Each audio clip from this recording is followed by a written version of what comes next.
menyebutkan beberapa ayat yang berkaitan dengan safar. Saya tampilkan di sini 2 ayat. Meskipun ayat-ayat tentang safar tidak hanya 2, tapi ini 2 sebagai contoh.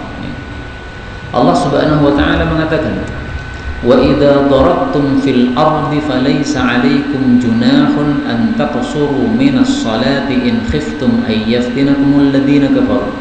Jika kalian itu bersafar di bumi, maka tidak ada dosa atas kalian untuk mengqasar salat kalian.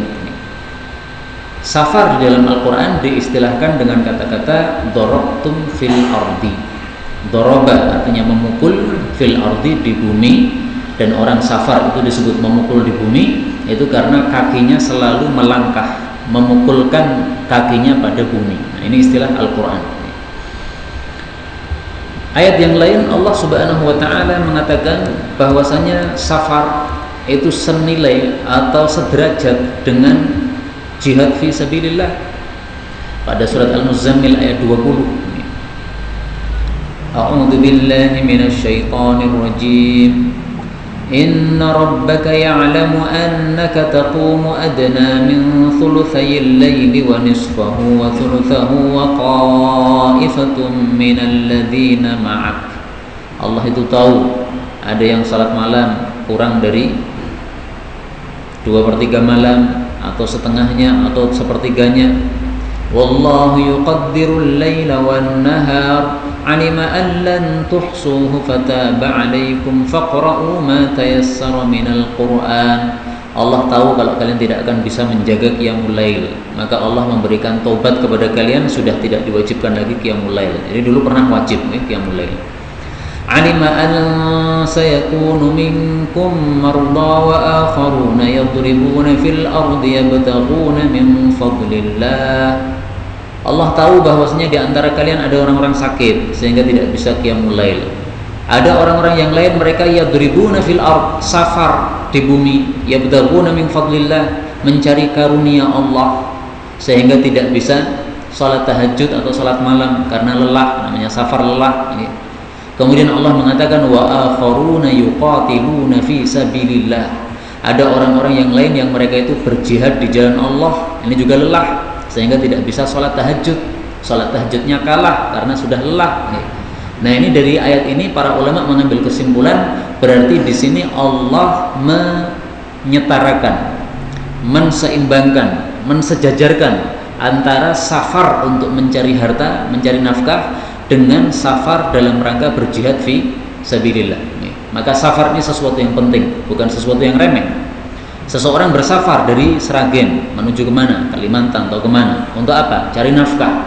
Nafkah untuk menghidupi anaknya, menghidupi istrinya. Ini sesuatu yang istimewa seperti ini bukan sesuatu yang buruk. Karena seseorang laki-laki wajib mencari nafkah untuk istrinya, untuk anaknya, wajib menafkahi anaknya dan istrinya, sehingga safar seperti ini justru malah disebutkan oleh Allah Subhanahu wa taala dengan isyarat pujian karena di sini diseimbangkan dengan jihad. Allah mengatakan wa akharuna yadribuna fil ard. Ada orang-orang yang bersafar di bumi, yabtaghuna min fadlillah, mencari karunia Allah, mencari rezeki, mencari nafkah. Wa akharuna yuqatiluna fi sabilillah. Ada orang-orang yang lain yang berjihad di jalan Allah Subhanahu wa taala. Berarti disetarakan oleh Allah Subhanahu wa taala. Meskipun derajatnya tetap lebih baik yang berjihad tapi dari sisi ini boleh untuk meninggalkan tahajud karena lelah, baik itu lelah karena jihad atau lelah karena mencari nafkah, safar, maka ini dalam hal ini disamakan oleh Allah Subhanahu wa taala. Bapak Ibu rahimani wa rahimakumullah, ada satu kejadian unik di mana seorang sahabat Nabi, badannya tegap, besar, dia waktu itu sedang mencari nafkah. Maka dikomentari oleh para sahabat-sahabat yang lain.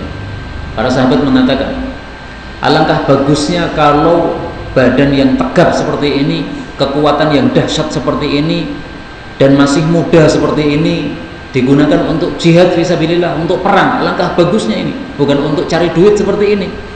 Maka Rasulullah berkomentar, in kana kharaja yas'a ala wuldihi sigharan. Kalau orang ini keluar mencari nafkah untuk menghidupi anak-anaknya yang masih kecil, fahuwa fi sabilillah, itu juga sudah fi sabilillah. Jadi jangan dikira fi sabilillah itu perang saja, tidak. Fi sabilillah itu apapun yang meridhokan Allah Subhanahu wa taala, itu fi sabilillah. Maka ini ada seorang sahabat Nabi mencari nafkah, badannya tegap digunakan untuk cari nafkah. Niatnya sudah benar melakukan kewajiban sebagai seorang bapak. Niatnya sudah benar melakukan kewajiban memberi nafkah kepada keluarganya. Ini sudah fi sabilillah. Wa in kana kharaja yas'a ala abawaini syaikhaini kabirain. Kalau dia keluar mencari nafkah untuk menghidupi kedua orang tuanya yang sudah tua renta, fahuwa fi sabilillah, itu juga fi sabilillah. Wa in kana kharaja yas'a ala nafsihi, kalau dia keluar mencari nafkah untuk menghidupi dirinya sendiri, yu'ifuha, supaya dia tidak minta-minta kepada orang lain, fahuwa fi sabilillah, maka itu juga fi sabilillah. Wa in kana kharaja yas'a riya'an, tetapi kalau dia keluar mencari nafkah untuk menampak-nampakkan diri, ya, supaya dia terkenal, duitnya banyak, kerjaannya sukses dan sebagainya, wa mufakharatan, dan untuk kesombongan, fahuwa fi sabili syaitan, itulah yang termasuk di jalannya setan. Ini hadis riwayat Tabarani, derajatnya sahih. Dan dari dalil-dalil ini kita ambil kesimpulan bahwa ternyata safar untuk mencari ilmu, safar untuk mencari nafkah, safar untuk apapun dalam rangka kebaikan, maka ini sesuatu yang besar dalam Islam, bukan sesuatu yang remeh. Maka itulah sebabnya kita akan membahas buku ini yang berjudul Arba'in Musafir. Buku ini awalnya saya tulis dengan bahasa Arab dengan judul Riyadul Musafirin, kebunnya orang-orang yang safar. Kemudian atas usulan Ustadz Ashuri untuk diterjemahkan, maka saya terjemahkan menjadi Arba'in Musafir. Buku ini seperti biasanya dimulai dengan Bismillah, walhamdulillah, wassalatu wassalamu ala rasulillah, wa man wala. Dimulai dengan Bismillah karena mengikuti sunnahnya Allah. Allah membuka Al-Quran dengan Bismillahirrahmanirrahim. Dimulai dengan Alhamdulillah, juga mengikuti sunnahnya Allah, karena Allah membuka mushaf Al-Quran dengan surat Al-Fatihah yang setelah Bismillah kemudian Alhamdulillah. Bedanya kalau di sini hanya diringkas Bismillah walhamdulillah, nggak ada masalah. Kalau dipanjangkan juga nggak ada masalah. Bismillahirrahmanirrahim, Alhamdulillahirabbil alamin. Kemudian dimulai dengan salawat dan salam kepada Rasulullah sallallahu alaihi wasallam, karena buku ini akan dikaji dalam majelis. Sementara satu majelis kalau tidak membaca salawat kepada Nabi sallallahu alaihi wasallam, ini bisa menjadi kerugian. Rasulullah sallallahu alaihi wasallam bersabda, kata kuncinya walam yusallu. Ma jalasa qaumun majlisan, tidaklah suatu kaum duduk pada satu majelis seperti sekarang ini, majelis ini, lam yadhkurullaha ta'ala fihi, di mana mereka tidak zikir kepada Allah di dalam majelis tersebut, walam yusallu ala nabiyihim, juga tidak memberikan selawat kepada nabi mereka Muhammad sallallahu alaihi wasallam, illa kana alaihim tirah, maka majelis itu akan menjadi tirah. Tirah itu menjadi tuntutan, akan dituntut oleh Allah. Kenapa kamu bermajelis tidak zikir, tidak selawat? Fa in syaa'a 'adzabahum, kalau Allah berkehendak akan menyiksa mereka. Wa in syaa'a ghafara lahum, kalau Allah berkehendak juga akan mengampuni mereka, terserah Allah. Ini hadis riwayat Tirmidzi sahih, dan inilah dasar kenapa buku ini dimulai dengan wassalatu wassalamu ala rasulillahi sallallahu alaihi wasallam. Wa man wala, dan siapapun yang berwala kepada Nabi Muhammad sallallahu alaihi wasallam, artinya orang-orang beriman. Maka ini salawat dan salam kepada seluruh kaum mukminin. Salawat dan salam dari Allah Subhanahu wa taala. Mudah-mudahan Allah berikan salawat, berikan rahmat, berikan ampunan kepada orang-orang muslim semuanya yang berwala atau mencintai Nabi Muhammad sallallahu alaihi wasallam, dan mudah-mudahan kita termasuk mereka. Kemudian penulis mengatakan amma ba'du, adapun setelah memuji Allah, setelah salawat, faqad qala rabbuna, maka sungguh Allah telah mengatakan alima an sayakunu minkum marda, Allah mengetahui bahwasanya akan ada di antara kalian orang-orang yang sakit sehingga tidak bisa tahajud. Wa akharuna, dan ada orang-orang yang lain, yadribuna fil ardi, mereka bersafar di bumi, yabtaghuna min fadlillah, mereka mencari karunia Allah Subhanahu wa taala, yaitu mencari nafkah, mencari ma'isyah. Wa akharuna, dan ada orang-orang yang lain, yuqatiluna, yang mereka berperang fi sabilillah, di jalan Allah, maksudnya perang jihad melawan orang-orang kafir, sehingga tidak bisa sholat tahajud seperti yang diperintahkan oleh Allah. Nah, maka Allah mengatakan faqra'u, maka bacalah ma tayassara, apa yang mudah, minhu, dari Al-Quran. Ini surat Al-Muzammil ayat 20. Ini sebagai muqaddimah untuk menunjukkan pentingnya masalah safar. Maka saya buka dengan surat Al-Muzammil ayat 20 yang menyetarakan atau menyamakan atau mensejajarkan antara jihad fisabilillah dengan bersafar mencari nafkah. Ini menunjukkan pentingnya safar. Kemudian supaya lebih paham bahwasanya safar ini ada fadilahnya, maka dibuka dengan bab fadilah safar. Hadis yang pertama adalah hadis dhaif, ditandai dengan kata-kata ruwiya, diriwayatkan.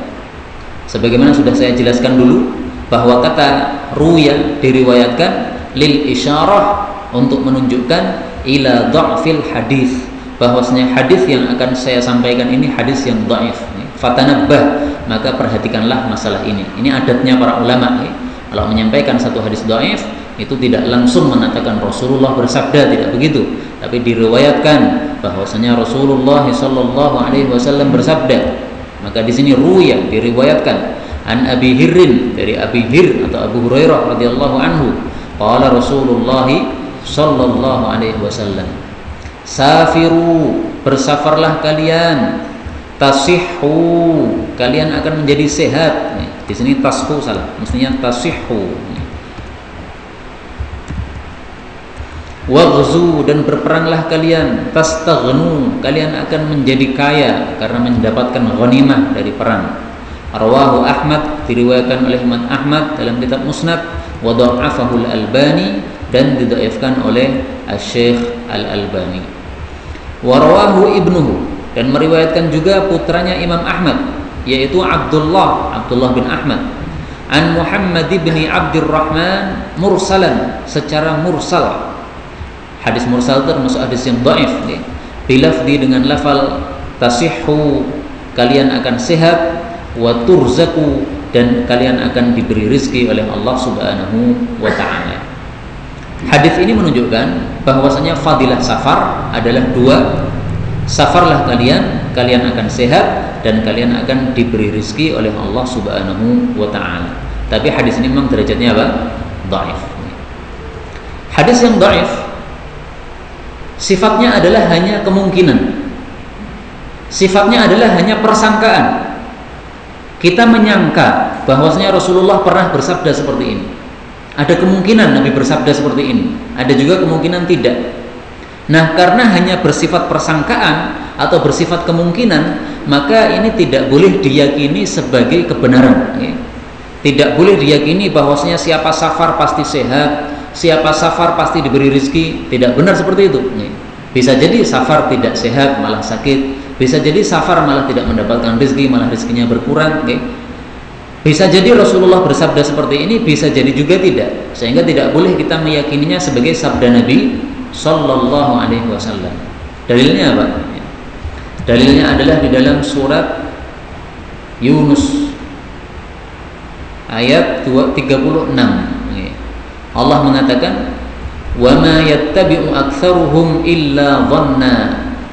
Tidaklah kebanyakan manusia mengikuti kecuali persangkaan. Inna dhanna la yughni minal haqqi syai'a. Sesungguhnya persangkaan itu tidaklah mencukupi dari kebenaran sedikit pun. Jadi persangkaan tidak bisa dijadikan dalil untuk kebenaran. Sehingga kalau Nabi SAW diriwayatkan mengatakan seperti ini seperti itu karena hadisnya dhaif, maka tidak bisa diyakini sebagai kebenaran. Ini juga diucapkan lagi oleh Allah pada surat An-Najm ayat 28. Wa inna dhanna la yughni minal haqqi syai'a. Dan sungguh persangkaan itu tidak mencukupi dari kebenaran sedikit pun. Jadi kesimpulannya, Ya bisa jadi Rasulullah bersabda seperti ini, safarlah kalian akan sehat, kalian akan diberi rezeki. Bisa jadi juga tidak. Kalau kita pengen meyakinkan apakah Nabi pernah bersabda ataukah tidak, ya tanya langsung kepada Nabi Sallallahu Alaihi Wasallam. Maka mudah-mudahan kita semuanya nanti masuk surga ketemu dengan Rasul Sallallahu Alaihi Wasallam. Kita boleh bertanya kepada Nabi, ya Rasulullah, dulu kami ngaji di pengajian Jumat sore itu ada hadis dhaif, safiru tasihu. Niki napa jenengan pernah bersabda napa mboten? Nah, bisa ditanyakan wae. Safiru tasihu, safarlah kalian akan sehat, wa turzaku, dan kalian akan diberi rezeki oleh Allah Subhanahu wa taala. Maka hadis dhaif seperti ini, karena ini tidak bicara dengan masalah hukum, ini bicara masalah fadilah saja, ya, fadilah amal, fadilah safar, sehingga disampaikan nggak ada masalah. Kalau masalah hukum, nah ini para ulama biasanya menghindari jauh-jauh. Masalah hukum, hadis dhaif buang. Kenapa? Untuk menetapkan hukum nggak bisa. Tapi kalau hanya fadilah amal, fadilah safar, untuk menyemangati orang supaya dia bersafar, maka nggak ada masalah seperti ini disampaikan supaya orang semangat. Oh ada hadisnya ternyata. Tapi sambil dijelaskan ini hadisnya derajatnya dhaif supaya orang tidak meyakininya sebagai sabda Nabi Sallallahu Alaihi Wasallam. Masih ada kemungkinan beliau bersabda, masih ada kemungkinan beliau tidak bersabda. Nah sekarang kalau begitu kita ambil aja hadis yang jelas dhaifnya, apa yang jelas sahihnya, supaya kita mantap mau safar. Baik, hadis yang kedua ini jelas sahihnya. An Abi Hurairah radhiyallahu anhu qala Rasulullah sallallahu alaihi wasallam, ma min kharijin, tidak ada seseorang yang keluar, yakhruju min baitihi, yang keluar dari rumahnya, illa bibabihi, kecuali di pintu dia, rayatani, ada dua bendera, rayatun, satu bendera, biyadi malakin, di tangannya seorang malaikat, warayatun, dan satu bendera yang lain, biyadi syaitanin, di tangannya setan. Ini menunjukkan bahwa setan dan malaikat itu rebutan, rayahan untuk mengambil manusia. Kalau bisa diberi petunjuk, diberi petunjuk. Kalau bisa disesatkan, disesatkan. Nah, itu semuanya berkeinginan seperti itu. Fa in kharaja, maka jika orang ini keluar, lima yuhibbullahu, menuju sesuatu yang Allah cintai, misalnya pengajian, panjenengan keluar dari rumah menuju pengajian, ini dicintai oleh Allah. Ittaba'ahul malak, maka malaikat ini akan membuntuti dia, birayatihi, dengan membawa benderanya. Karena itu para ulama mengatakan salah satu adab kalau mendatangi kebaikan itu jangan ngebut-ngebut. Kalau kita datang ke masjid untuk sholat, tidak boleh apa? Lari-lari, jalannya yang tenang. Kita mau ke pengajian, jangan ngebut-ngebut sampai jerantal-jerantal sampai orang pada takut semuanya. Tapi yang santai. Maka datang ke pengajian itu jangan mepet-mepet waktunya. Jam 4 misalnya pengajian, melihat jam, kalau jam 4 kurang 1 menit baru keluar. Nah ini sehingga karena mepet akhirnya ngebut-ngebut, itu nggak sunnah seperti itu. Jadi jangan dibiasakan seperti itu. Kalau ada udzur nggak ada masalah. Kalau jadi kebiasaan, pokoknya saya mau keluar jam 4 kurang 1 menit, itu kurang bagus. Karena akan tergesa-gesa. Kalau tergesa-gesa ini, menurut salah satu teman kita, ini orang adab karo malaikat. Malaikat kan bawa bendera Pak, dikubuat gabet kira karuan. Nah ini kita harus memahami hakikat ini. Kalau dia keluar menuju sesuatu yang dicintai oleh Allah, dibuntuti oleh malaikat dengan benderanya. Falam yazal, maka tidak henti-hentinya orang ini tahta rayatil malak, di bawah benderanya si malaikat tadi, hatta yarji'a, sampai dia pulang ila baitihi, ke rumahnya. Jadi sekarang ini malaikat masih bersama kita, Pak. Nggak tahu di mana, apakah parkir di luar ataukah ikut di dalam. Apakah benderanya masih di atas kepala kita, apakah benderanya diparkir di luar, wallahu a'lam. Nah, ini masalah gaib yang penting kita yakini. Malaikat membawa bendera mengikuti kita sampai nanti pulang ke rumah. Wa in kharaja, dan jika dia keluar, lima yuskhitullaha azza wa jalla, untuk sesuatu yang membikin murka Allah azza wa jalla, ittaba'ahu syaitan, maka si setan ini membuntuti dia, birayatihi, dengan benderanya juga. Falam yazal, maka tidak henti-hentinya dia itu tahta rayati syaitan, di bawah benderanya si setan, hatta yarji'a ila baitihi, sampai dia pulang lagi ke rumahnya. Hadis diriwayatkan oleh Imam Ahmad. Nah, ini terjemahnya saya ringkas ya. Jadi terjemahnya tidak sesuai kata per kata, tetapi ringkasan aja supaya panjenengan paham ya, dan supaya masih mau jerendeli kitab ya. Maka di sini terjemahnya ringkas. Tiada seseorang yang keluar rumah kecuali di pintunya ada dua bendera, satu di tangan malaikat dan satu di tangan setan. Jika dia keluar untuk sesuatu yang disukai Allah, malaikat mengikutinya dengan benderanya, maka ia selalu bersamanya hingga pulang ke rumah. Titik. Nah, untuk yang kedua tidak saya terjemahkan karena ini ringkasan, supaya pengajian masih mencatat terjemah-terjemah yang belum ada di dalam buku ini. Inilah Bapak Ibu rahimani wa rahimakumullah, hadisnya sahih riwayat Imam Ahmad, bahwasanya bersafar itu adalah fadilahnya besar, diikuti oleh malaikat. Kalau kita safar untuk mencari ilmu, ada daurah misalnya di Jember misalnya, kita 5 hari di Jember di sana, maka dari Solo ke Jember ini ditemani oleh malaikat. Malaikatnya masih bawa benderanya, 5 hari di sana ditemani oleh malaikat 5 hari. Nanti kalau sudah pulang baru malaikatnya juga ikut pulang. Safar atau pergi apapun juga tidak harus safar, keluar apapun juga tidak harus safar. Ini ditemani oleh malaikat apabila kita safarnya untuk kebaikan.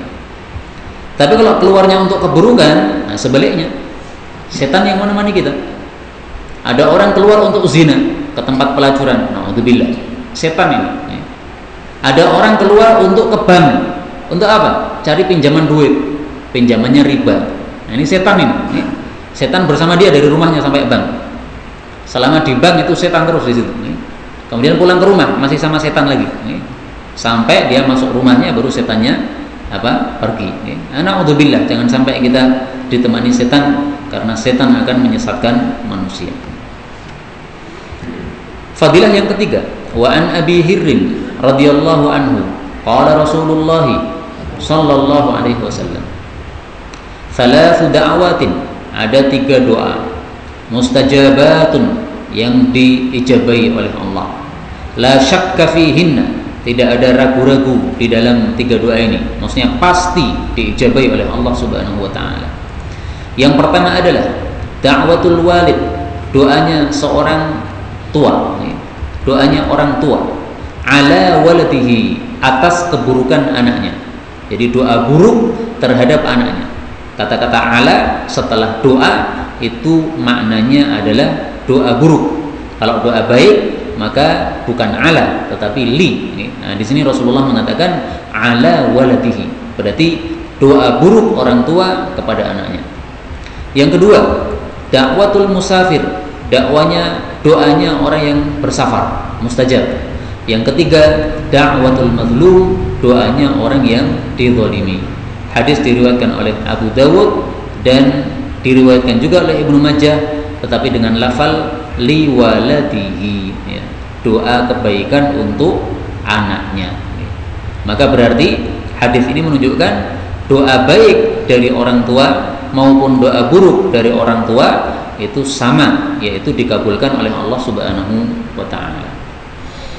Bapak Ibu rahimani wa rahimakumullah, hadis ini menghasung kita untuk memperbanyak doa ketika musafir, karena dakwatul musafir adalah mustajab.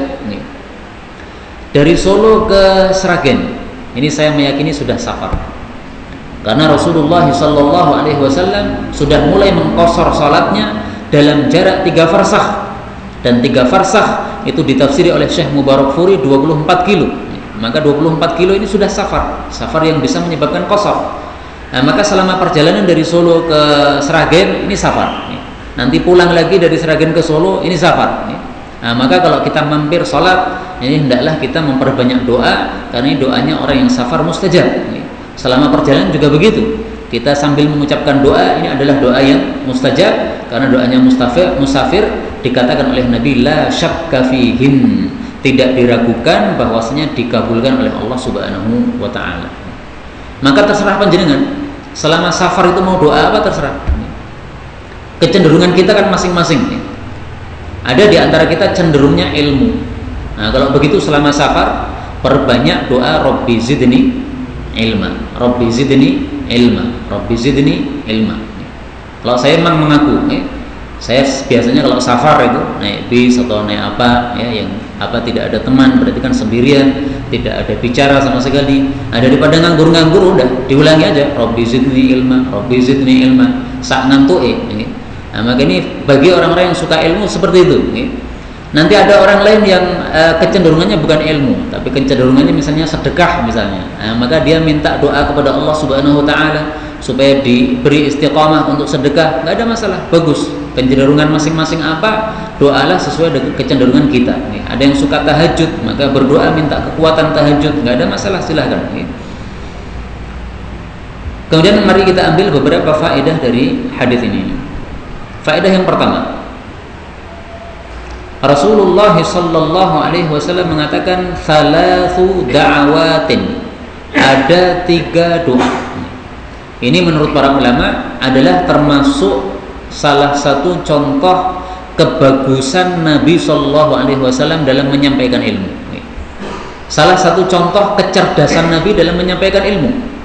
Menyampaikan ilmu itu bagaimana caranya supaya ilmu ini terbekas pada pendengar. Maka Rasulullah Shallallahu Alaihi Wasallam menggunakan beberapa cara. Salah satu caranya seperti ini.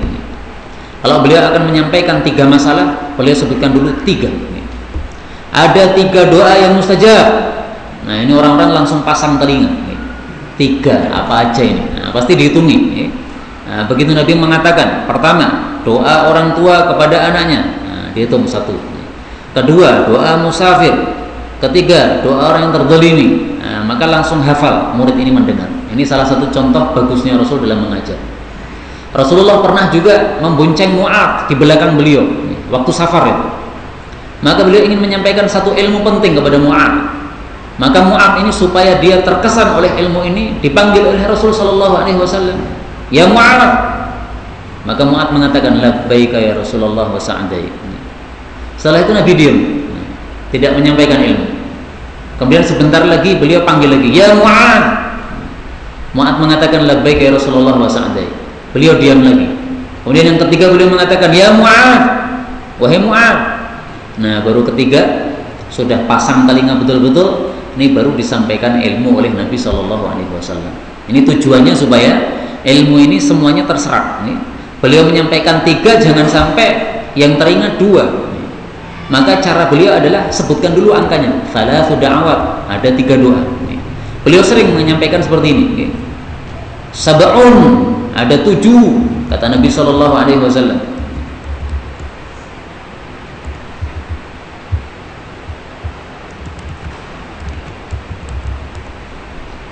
Sab'un, ada 7, yajri lil abdi ajruhun wa huwa fi qabrih ba'da mautih, yang pahalanya masih mengalir terus-menerus kepada hamba meskipun dia sudah masuk kuburan, sudah mati. Nah, disebutkan oleh Nabi 7. Nah, begitu mendengar 7 ini sahabat sudah siap ngitung 7 itu apa saja. Beliau kemudian mengatakan, "Man 'allama ilman." Siapa yang menyampaikan ilmu, maka selama ilmunya dipakai, ini pahalanya mengalir terus.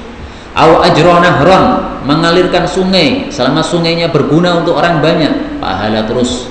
Au hafara bi'ran, atau menggali sumur, maka selama sumurnya ini bermanfaat, pahala mengalir terus. Au gharasa nakhlan, atau menanam pohon kurma, selama masih dipakai orang, baik itu naungannya atau daunnya atau buahnya, berpahala terus. Au bana masjidan, atau membangun masjid, selama digunakan untuk sholat, untuk pengajian, pahala mengalir terus. Au warratha mushafan, atau mewariskan mushaf Al-Quran. Ini tidak harus mushaf, termasuk kitab-kitab ilmu. Membuka pesantren seperti di sini ada pesantren, kemudian dibuka perpustakaan, wakaf kitab. Nah, ini termasuk warratha mushafan. Selama kitab itu masih nangkring di perpustakaan itu, masih siap untuk dibaca orang, nah, maka ini ada pahalanya ini. Au taraka waladan, atau dia meninggalkan seorang anak, yastaghfiru lahu ba'da mautih, yang masih memintakan ampun untuk orang tuanya setelah orang tuanya mati. Ini semuanya adalah menyebabkan pahalanya masih mengalir kepada orang tuanya. Ini hadis diriwayatkan oleh Bazzar dan hadis ini derajatnya hasan. Nah, ini yang kita ambil pelajaran di sini. Sab'un, ada 7 perkara. Yajril abdi ajruhun, yang pahalanya masih terus mengalir kepada hamba. Nah, ini bagusnya Nabi dalam menyampaikan ilmu. Sebutkan dulu 7, baru kemudian dirinci 1, 2, 3, 4, 5, 6, 7 nih. Sehingga kalau kurang nanti para sahabat akan bertanya, ya Rasulullah ini baru 6, kurang 1 apa? Ini satu kebagusan Nabi SAW dalam mengajar, ini perlu untuk kita tiru. Bagaimana caranya supaya ilmu ini semuanya terserap oleh murid kita. Saya teringat Ustaz Mudzakir, guru kami. Beliau mengatakan, murid itu semestinya guru menyampaikan 100, itu yang diserap 100, jangan 90. Karena kalau guru menyampaikan 100 tapi yang diserap 90, ini berarti satu kerugian, rugi 10-nya lenyap. Karena itu janganlah target kita dalam mempelajari ilmu itu targetnya saya 50% saja, jangan. Target kita bukan 100%, tapi target kita 200%. Karena biasanya seseorang punya target tapi yang dicapai adalah apa? Kurang. Kalau kita targetnya 90, paling-paling dapatnya 80 atau 70. Kalau target kita 100, paling-paling dapatnya 90 atau 80. Nah, maka untuk mencari ilmu ini targetnya paham berapa persen? 200%. Supaya yang semua disampaikan ini semuanya teringat semuanya. Makanya di awal majelis saya sering membaca doa, Allahumma inna nas'aluka ilman nafi'an la yumsa. Ya Allah, kami minta ilmu yang manfaat, yang tidak bisa dilupakan lagi. Ini tujuannya supaya pengajian seperti ini lebih berguna, lebih bermanfaat, supaya betul-betul ada manfaatnya untuk kehidupan kita sampai di akhirat kita. Ini adalah faedah yang pertama, thalathu da'awah.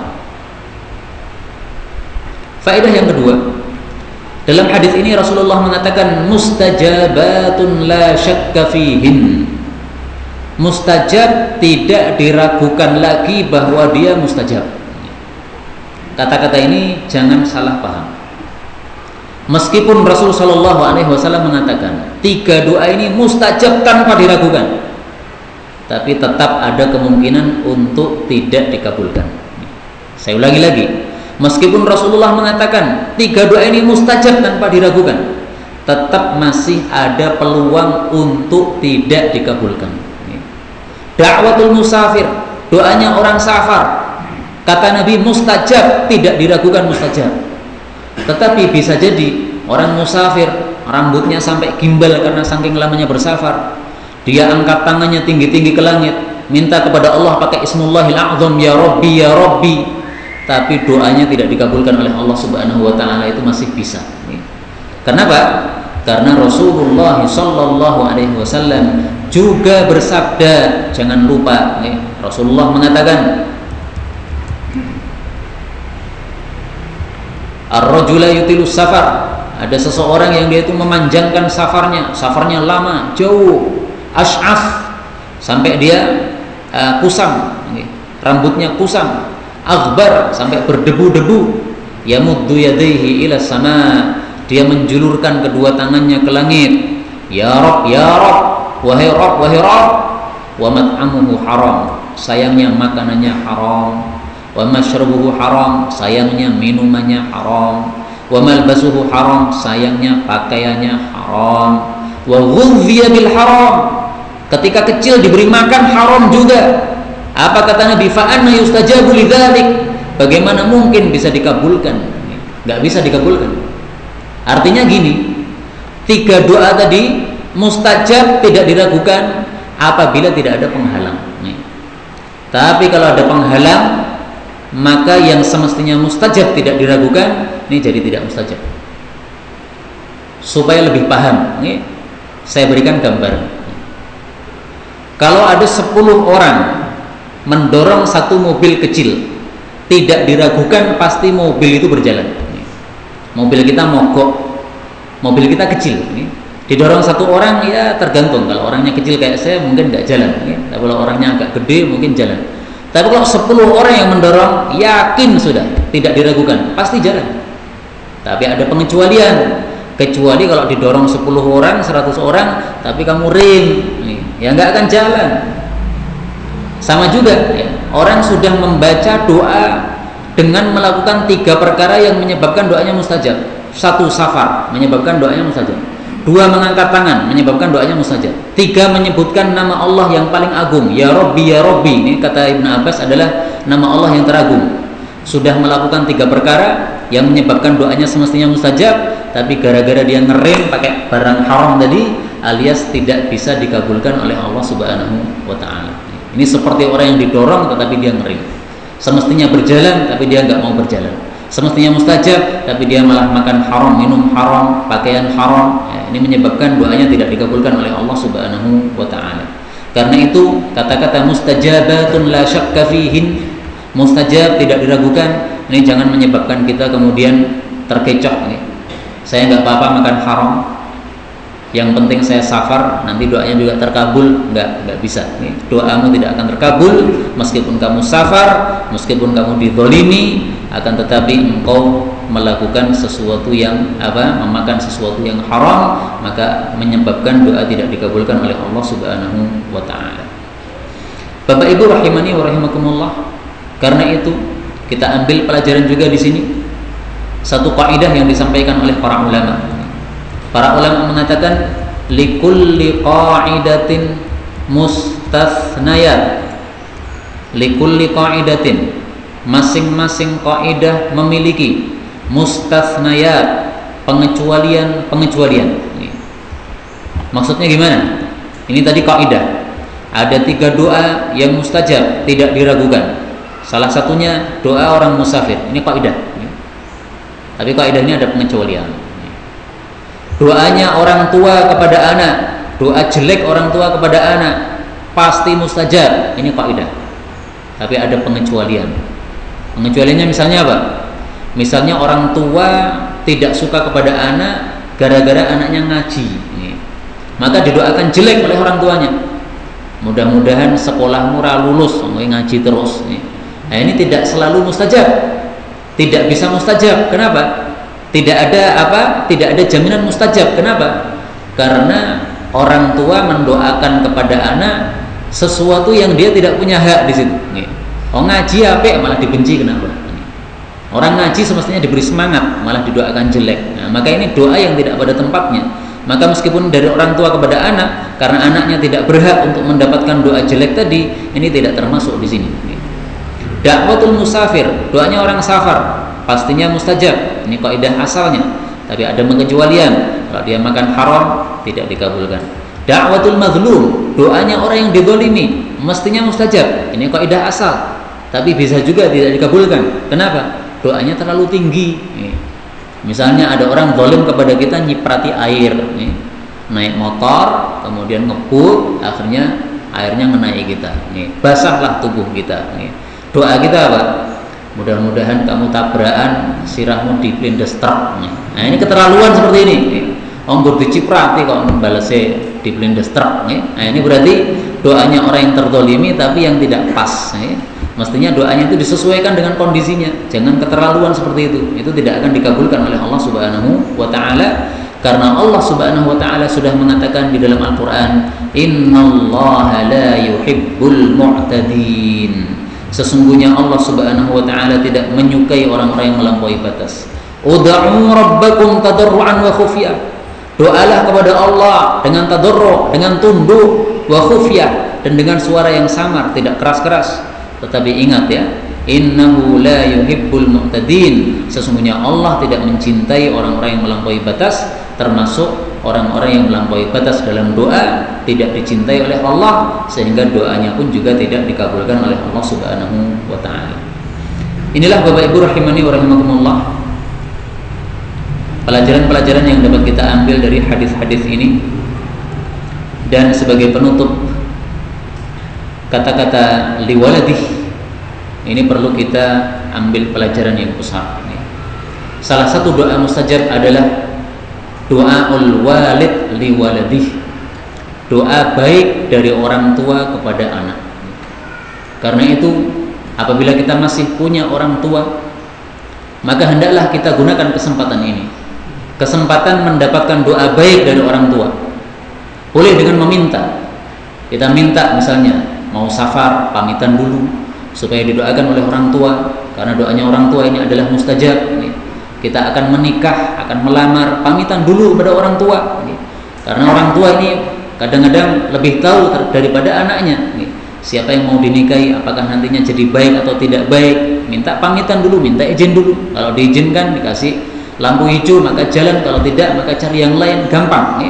Pokoknya intinya didoakan dulu oleh orang tua, direstui dulu orang tua, baru jalan. Ini insya Allah diberkahi oleh Allah Subhanahu wa Ta'ala.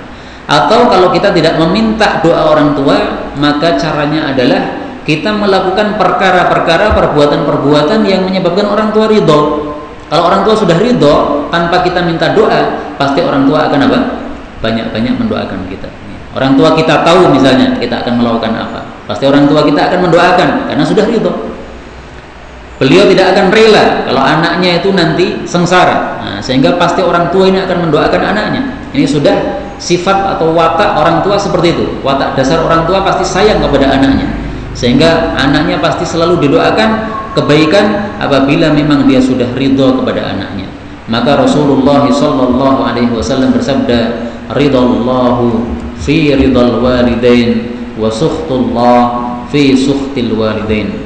Atau ridho Rabb, ridhonya Allah, ridhonya Allah, fi ridal walid, pada ridhonya bapak, demikian juga ibu, wa sukhtur Rabb, dan murkanya Allah, fi sukhtil walid, pada murkanya bapak, demikian juga ibu. Maka carilah ridho orang tua supaya didoakan orang tua sehingga doanya dikabulkan oleh Allah Subhanahu wa Ta'ala. Inilah Bapak Ibu rahimani wa rahimakumullah yang dapat kita pelajari pada sore hari ini. Benarnya dari Allah Subhanahu wa Ta'ala, dan apabila ada salahnya fa astaghfirullahal azim li wa lakum, dan mudah-mudahan pada pertemuan depan buku sudah bisa dinikmati. Wallahu a'lam bissawab, walhamdulillahi rabbil alamin. Sebelum ditutup mungkin